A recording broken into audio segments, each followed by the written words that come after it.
Hi everyone. चलिए आज शुरू करते हैं पाइथन लैंग्वेज का इंट्रोडक्शन। इससे पहले कंप्यूटर लैंग्वेजेस के बारे में आपको मैंने इससे पहले वीडियोस बना के दिए हुए हैं, आप मेरे चैनल पे जाके उनको देखिए। सॉफ्टवेयर क्या होते हैं, system software, application software, language processors क्या होते हैं, कंपाइलर, इंटरप्रेटर एंड असेंबलर। तो लैंग्वेजेस जो है कंप्यूटर लैंग्वेजेस, इनका इतिहास बहुत लंबा है। 1970s में जो हाई लेवल लैंग्वेजेस आई उसमें सबसे पहले सबसे ज़्यादा पॉपुलर हुई सी लैंग्वेज। उसके बाद कुछ साल बाद C++ आई और उसके बाद से तो लैंग्वेजेस की बाढ़ आ गई। आज रनिंग में कम से कम 2000 से लगभग लैंग्वेजेस होंगी। आपकी पॉपुलर व्हाट्सएप, फेसबुक, ये सब जो डिज़ाइन हुआ है ये भी सब कंप्यूटर लैंग्वेजेस से डिज़ाइन हुए हैं, जिसका नाम है ERLANG, एरलैंग। इस तरीके से Ruby, pascal, COBOL, basic, dot net, Python, C++, जावा, इतनी सारी लैंग्वेजेस हैं जिन्हें समय समय पर डेवलप किया गया। तो पाइथन लैंग्वेज में ऐसा क्या ख़ास है जो आज इतनी पॉपुलर है और लोगों के बीच में हॉट फेवरेट बनी पड़ी है, और CBSE ने भी इसको क्लास 11-12 के लिए कंपलसरी लैंग्वेज कर दिया है। तो हम शुरू करेंगे पाइथन लैंग्वेज के इंट्रोडक्शन के बारे में। तो कोई भी चाहे लैंग्वेज हो, चाहे वो बेसिक हो, पास्कल हो, C++, जावा, एरलैंग, रूबी, डॉटनेट, कोई भी लैंग्वेज हो, अगर आप कंप्यूटर से कोई काम करवाना चाहते हैं तो सबसे पहले आपको एक प्रोग्राम लिखना होगा।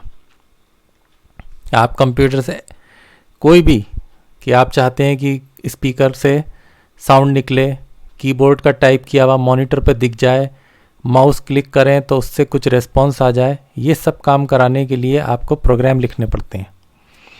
तो अलग अलग लैंग्वेजेस हैं जिनका आप यूज़ कर सकते हैं। सारी लैंग्वेज हर जगह पर यूज़फुल नहीं होती हैं। जब आपको मशीन रिलेटेड, हार्डवेयर रिलेटेड कुछ टास्क कराने होते हैं तो हम C और C++ यूज़ करते हैं, और वेब यानी वेबसाइट से रिलेटेड टास्क कराने होते हैं तो हम जावा और डॉटनेट यूज़ करते हैं। पास्कल और बेसिक अब ऑब्सोलीट हो चुकी हैं, पुरानी लैंग्वेजेस हो चुकी हैं और बहुत पहले कभी चलती थी, अब इन्हें यूज़ नहीं किया जाता है। मगर ERLANG, एरलैंग जो है ये व्हाट्सएप के लिए यूज़ हुई थी, क्योंकि बहुत लार्ज डेटा प्रोसेस होने वाला था, तो उसके लिए ये लैंग्वेज बहुत ज़्यादा सूटेबल है। तो हमारा जो मेन ऑब्जेक्टिव है पाइथन लैंग्वेज है, उसी को हम अपने टारगेट में रखेंगे। तो सबसे पहले शुरू करते हैं पाइथन की हिस्ट्री। इसकी हिस्ट्री जो है 1991 से शुरू हुई, जब से ये रिलीज़ हुई। इससे पहले इसका डेवलपमेंट चल रहा था। वो डेवलपमेंट करने वाले पहले पर्सन थे गाइडो वैन रोजम। उन्होंने सबसे पहले अपने इंस्टीट्यूट CWI में काम करते हुए इस लैंग्वेज को बनाया था। वो मैथमेटिशियन थे और कंप्यूटर साइंस में उन्होंने डिग्री ले रखी थी, तो वो उसी पे रिसर्च कर रहे थे और वो नेदरलैंड के रहने वाले थे। तो उनके द्वारा जो ये लैंग्वेज बनाई गई, आज वो इतनी ग्रैंड लैंग्वेज हो गई है कि वर्ल्ड की टॉप 5 लैंग्वेजेस में इसका नाम शुमार है। टॉप 1 लैंग्वेज में आता है आपका जावास्क्रिप्ट, और उसके बाद जावा, डॉटनेट और पाइथन, इनके नाम काफ़ी ऊपर है। अब इसके कुछ फीचर्स के बारे में आपको बताना चाहूँगा। ऐसा क्या ख़ास है जो ये बाकी लैंग्वेजेस से बेहतर कर सकता है? ऐसा पाइथन में क्या ख़ास है जो ये पाइथन लैंग्वेज बाकी लैंग्वेजेस से बेहतरीन है? तो उसकी पहली खासियत है, ये एक सबसे इजी और सबसे इफ़ेक्टिव लैंग्वेज है जो साइंटिफिक और नॉन साइंटिफिक प्रोग्राम्स को लिखने में यूज़फुल है। इसका जो साइंटिफिक कैलकुलेशन है वो आज तक किसी और लैंग्वेज में किया गया कैलकुलेशन से भी फास्ट है। इसमें बने बनाए फंक्शंस हैं, बने बनाए मॉड्यूल्स हैं, आपको बस प्लग एंड प्ले यानी उनको सिर्फ यूज़ करना है।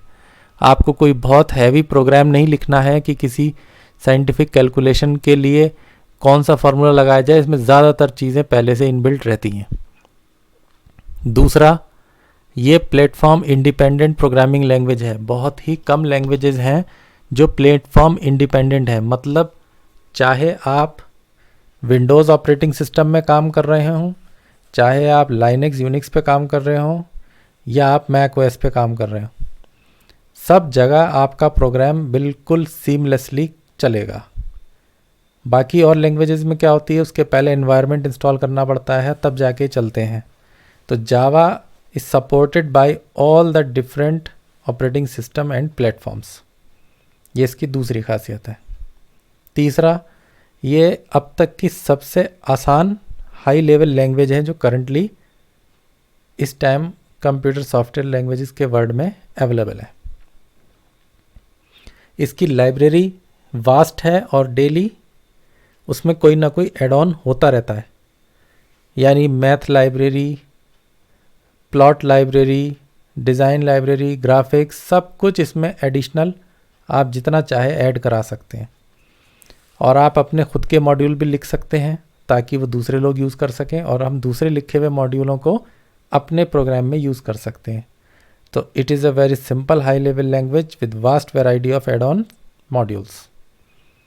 अगला एडवांटेज है, ये बिगिनर्स के लिए इजी है क्योंकि इसमें इंटरप्रेटेड टाइप की लैंग्वेज है, यानी इंटरप्रेटर टाइप की लैंग्वेज है। आप इसमें जो प्रोग्राम लिखते हैं वो लाइन बाय लाइन एग्जीक्यूट होता है, तो आपको फ़ौरन रिजल्ट नज़र आते हैं। यानी आपने एक लाइन की कमांड लिखी तो आपको फ़ौरन उसका आंसर दिख जाएगा।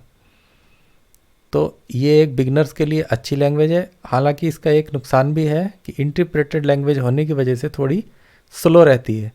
फास्ट लैंग्वेजेस कौन सी होती हैं, जो कंपाइलर बेस्ड होती हैं, यानी कंपाइलर पूरा प्रोग्राम को कंपाइल करके एग्जीक्यूटेबल फॉर्म में बनाता है, वो फास्टर होती हैं। मगर इंटरप्रेटेड लैंग्वेज थोड़ी स्लो होती है, मगर उसके और भी एडवांटेजेस होते हैं।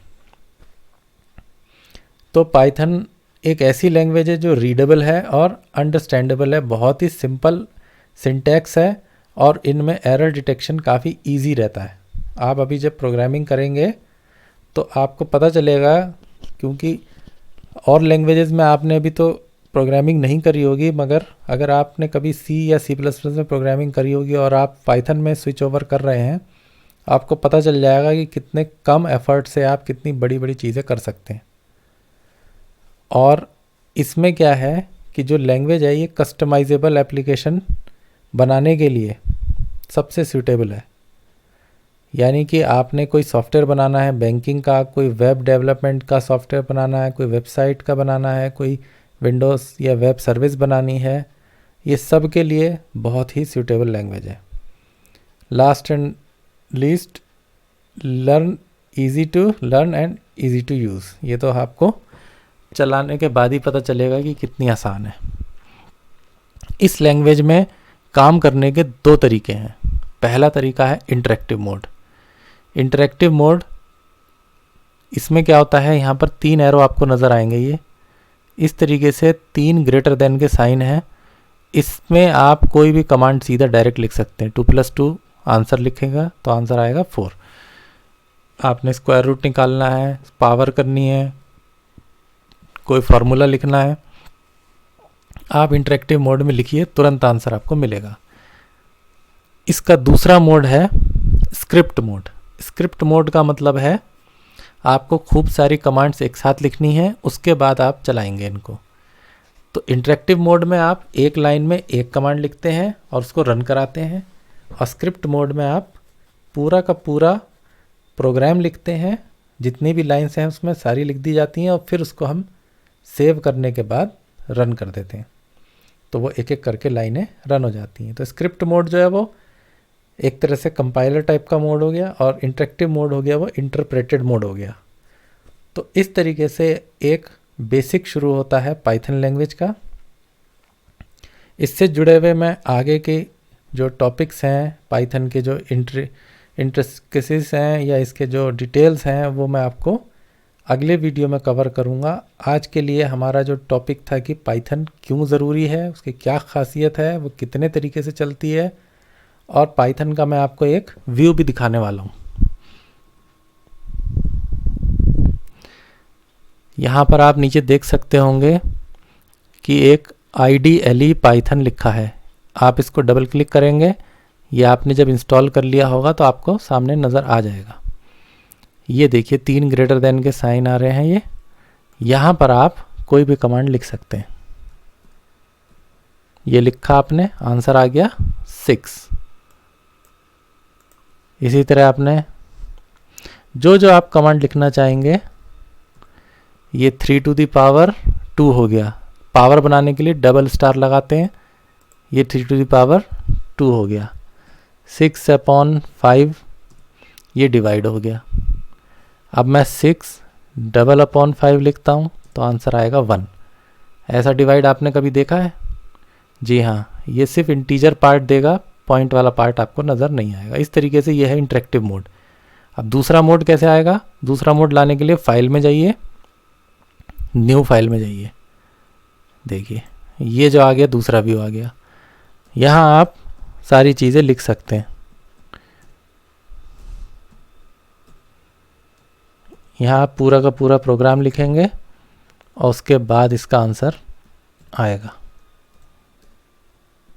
ये एक एक लाइन लिख के आंसर नहीं आ रहा है। अब मैं पूरा प्रोग्राम जब लिख दूंगा और इसको सेव कर दूंगा, इसका नाम मैंने रख दिया 1 या P1। अब मैं इसको रन करके दिखाता हूँ आपको। सॉरी, एक मिनट, मैंने यहाँ पर जो है Z जो है वो स्मॉल लिख दिया, Z जो है वो कैपिटल था। ये देखिए आंसर क्या आया? 0, क्योंकि x भी 0 था, y भी 0 था, तो z में आया x प्लस वाई, वो 0 ही था, तो आंसर आ गया 0। तो स्क्रिप्ट मोड और इंटरेक्टिव मोड, ये 2 मोड हैं। तो आप पाइथन कैसे इंस्टॉल करेंगे? इसके लिए आप क्रोम में जाइए और python.org python.org पे जाके आप डाउनलोड कर सकते हैं यहाँ से पाइथन। उसके बाद इंस्टॉलर आपके पास आ जाएगा, इंस्टॉल करेंगे तो ये आइकन आपके सामने आ जाएगा। तो ये आपका वीडियो आज जो है वो एक तरह से इंट्रोडक्शन है। अगले वीडियोज़ में मैं इसके डिटेल्स पर जाऊँगा।